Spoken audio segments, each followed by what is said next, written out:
नमस्कार, प्रतिपक्ष संवाद देख रहे हैं आप और मैं हूं आपके साथ भावना शुक्ला।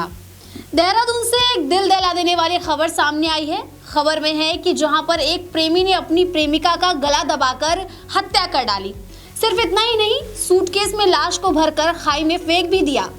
दोनों प्रेमी प्रेमिका एक साथ लिव इन रिलेशनशिप में रहते थे। क्या है पूरी खबर, देखिए हमारे इस खास वीडियो में। 26 दिसंबर साल 2023 को देहरादून के पटेल नगर की 24 साल की एक युवती लापता हो जाती है। कहां गई, किसने गायब किया, किसी को कुछ मालूम नहीं पड़ता। 29 जनवरी 2024 को लापता युवती के माता पिता ने तहरीर दी कि उनकी 24 वर्षीय पुत्री, जिसका नाम शहनूर है, वो लापता है। शहनूर देहरादून के संस्कृति विहार में रहती थी और वहीं किसी ब्यूटी पार्लर में काम करती थी। 26 दिसंबर 2023 से शहनूर के माता पिता का कांटेक्ट उससे होना बंद हो गया था। काफी मशक्कत के बाद भी शहनूर के माता पिता का उनकी बेटी से किसी भी तरह का कोई संपर्क नहीं हो पा रहा था। मामले की गंभीरता को समझते हुए पटेल नगर में उन्होंने तुरंत युवती के लापता होने की शिकायत दर्ज करा दी। युवती को ढूंढने के लिए देहरादून एसएसपी ने एक खास टीम बनाने का आदेश दिया। मुखबरी करने वालों को भी चेता दिया गया।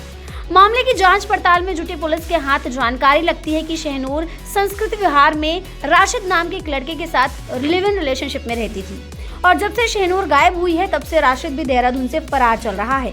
बस इतनी सी जानकारी मिलते ही पुलिस ने मुखबरी तंत्र को और भी ज्यादा सक्रिय कर दिया। एक रोज पुलिस को मालूम पड़ा कि राशिद देहरादून आया है अपने किराए के कमरे से अपना सामान वापस ले जाने। मौके पर चौका मारते हुए पुलिस ने राशिद को धर दबोचा। पहले राशिद से पुलिस ने साधारण तरीके से शहनूर के बारे में पूछताछ की। राशिद द्वारा कुछ ना बताने पर पुलिस ने उसको हिरासत में ले लिया और जब पुलिस ने उससे सख्ती से पूछताछ करना शुरू किया तब राशिद ने जाकर अपना जुर्म कबूला। जुर्म कबूलते हुए राशिद ने बताया कि उसने शहनूर को 27 दिसंबर 2023 को ही गला दबाकर मार दिया था और सूटकेस में उसकी लाश को बंद करके आशा रोडी से आगे जंगल में खाई में ठिकाने लगा दिया था। पूछताछ के दौरान राशिद ने बताया कि साल 2017-18 में उसका कांटेक्ट फोन के जरिए शहनूर से हुआ था, जिसके बाद से ही दोनों लगातार एक दूसरे के संपर्क में थे। सितंबर 2023 में वो शहनूर से मिलने देहरादून आया और फिर शहनूर के साथ ही रिलेशनशिप में रहने लग गया, लिव इन रिलेशन में। शहनूर अपने काम से देर से घर आती थी और कभी कभी तो अगले दिन सुबह भी ब्यूटी पार्लर से अपने रूम पर आया करती थी। लेकिन जब भी राशिद ने उसके देर से आने का कारण पूछा तो वो हमेशा टाल देती थी, जिस पर राशिद को कभी कभी शक भी होता था। 26 दिसंबर को शहनूर रात 2 बजे वापस आई। राशिद के पूछने पर उसने गुस्से में आकर राशिद को एक थप्पड़ जड़ दिया, जिससे गुस्से में आकर राशिद ने अपनी प्रेमिका का गला दबाकर उसकी हत्या कर डाली। घटना के बाद अगले दिन आरोपी शहनूर की स्कूटी को लेकर पटेल नगर गया। पटेल नगर के लालपुर की तरफ गया, जहां उसने शहनूर के एटीएम कार्ड से 17,000 रुपए कैश निकाले और उसके बाद लालपुर के विशाल मेगा मार्ट से एक लाल रंग का बड़ा सूटकेस और मुस्कान चौक पर हार्डवेयर की दुकान से एक रस्सी खरीदी और अपने कमरे पर वापस आ गया। शव को सूटकेस में भरकर स्कूटी के पीछे बांधकर लाश को ठिकाने लगा देता है। खैर, इस मामले में आरोपी को अब जाके गिरफ्तार कर लिया गया है देहरादून पुलिस द्वारा। एक युवती हरिद्वार की शहनूर नाम की थी, जो यहाँ पर काफ़ी दिनों से रहकर यहाँ पर काम कर रही थी। स्पा सेंटर और ब्यूटी पार्लर में काम कर रही थी और उसकी गुमशुदगी इसकी मदर के द्वारा 29 जनवरी को लिखवाई गई थी। क्योंकि वो यहाँ जब काम कर रही थी, बहुत टाइम से जब उसका संपर्क अपने पेरेंट्स से नहीं हुआ तो उनकी मदर यहाँ पर खोजते हुए आई थी और उनको यहाँ पर जानकारी करने पे एक राशिद नाम का जो मुजफ्फरनगर का है उसके बारे में पता चला कि वो उसके साथ पटेल नगर क्षेत्र में निवासरत थी। तो जब राशिद से उन्होंने जानकारी करी तो उसने बताया कि वह कुछ जगहों पर काम करती थी और हो सकता है काम करने के लिए कहीं बाहर वो अन्य किसी जगह पर गई हो। इस बात पर वो काफ़ी दिनों तक उसका वेट करते रहे। जब नहीं उसका कुछ पता चला और राशिद द्वारा भी फ़ोन बंद कर लिया गया तो इनके द्वारा थाने पर आकर 1 माह बाद यहाँ पर गुमशुदगी दर्ज कराई गई थी।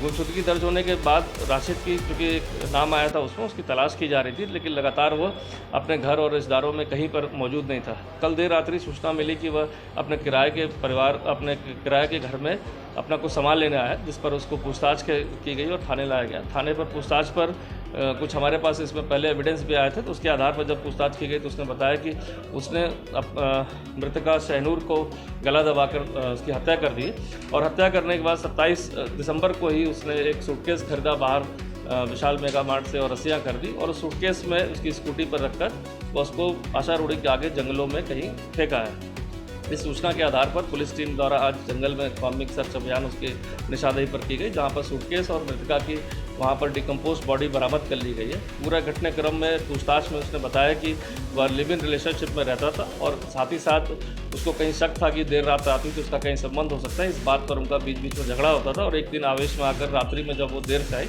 तो आवेश में आकर उसने उसका गला दबा दिया। गला दबाने के उपरांत अगले दिन वह सारे अपने इसको लाश को छिपाने के लिए उसका एटीएम भी प्रयोग किया। 17,000 रुपये इसके एटीएम से निकाले, इसकी स्कूटी पर डेड बॉडी को सूटकेस में रखकर और जाके उसको जंगलों में जाके छिपा दिया। इस खबर पर आपकी क्या राय है, हमें कमेंट करके ज़रूर बताइएगा। और ऐसे कपल को आप क्या कहना चाहेंगे जो इस तरीके से रिलेशनशिप में रहते हैं, लिव इन रिलेशनशिप में, और फिर खबर आती है कि किसी ने किसी की मृत्यु कर डाली। खैर, आप इस बारे में भी आपकी जो राय है उसको भी कमेंट में लिखकर बता सकते हैं। आज की इस वीडियो में सिर्फ इतना ही। ऐसी तमाम खबरों के लिए आप देखते रहिए प्रतिपक्ष संवाद।